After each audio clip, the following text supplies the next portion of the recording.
नमस्कार, मैं हूं आपके साथ साक्षी।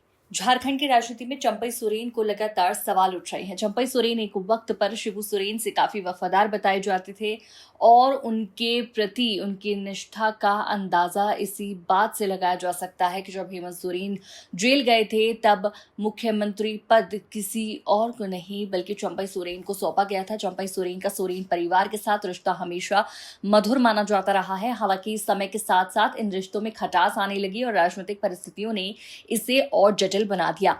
जानकारी के अनुसार भले ही चंपई सोरेन भाजपा में शामिल हो चुके हों, लेकिन अब तक सोरेन परिवार की तरफ से उनके या उनके बेटे के खिलाफ किसी तरह का नकारात्मक बयान नहीं आया है। यही वजह है कि राजनीतिक गलियारों में लगातार सवाल उठते रहे हैं कि झामुमो की मंशा क्या है और क्या चंपई सोरेन की वापसी की संभावना बनी हुई है। सूत्रों के हवाले से मिली जानकारी के अनुसार सोरेन परिवार अभी भी चंपई सोरेन की पार्टी में वापसी का इंतजार कर रहा है। विशेष रूप से ये देखा गया है कि चंपई सोरेन और बसंत सोरेन के बीच बातचीत लगातार चलती रही है। मीडिया रिपोर्ट्स में दावा किया गया है कि बसंत सोरेन ने कई बार चंपई सोरेन के प्रति अपने सम्मान और सकारात्मक दृष्टिकोण को व्यक्त किया है। हालांकि मुख्यमंत्री हेमंत सोरेन इस मामले में चुप रहते हैं, लेकिन बसंत सोरेन अपने विचार सार्वजनिक रूप से रखते हैं और अब उन्होंने साफ कर दिया है कि चंपई सोरेन जब चाहे पार्टी में वापसी कर सकते हैं।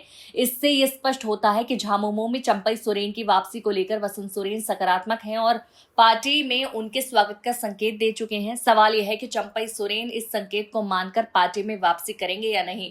राजनीतिक विश्लेषक मानते हैं कि अगर ये वापसी होती है तो झारखंड की सियासत में नया मोड़ आ सकता है और चुनावी रणनीतियों पर इसका असर पड़ सकता है। इस पूरे परिदृश्य में जनता की नजरें भी इस बात पर है कि चंपई सोरेन की वापसी कितनी संभावित है और ये झामुमो के भविष्य को कैसे प्रभावित करेगा। फिलहाल बसंत सोरेन की प्रतिक्रिया और उनकी इच्छा शक्ति इस राजनीतिक कहानी में सबसे अहम भूमिका निभा रही है।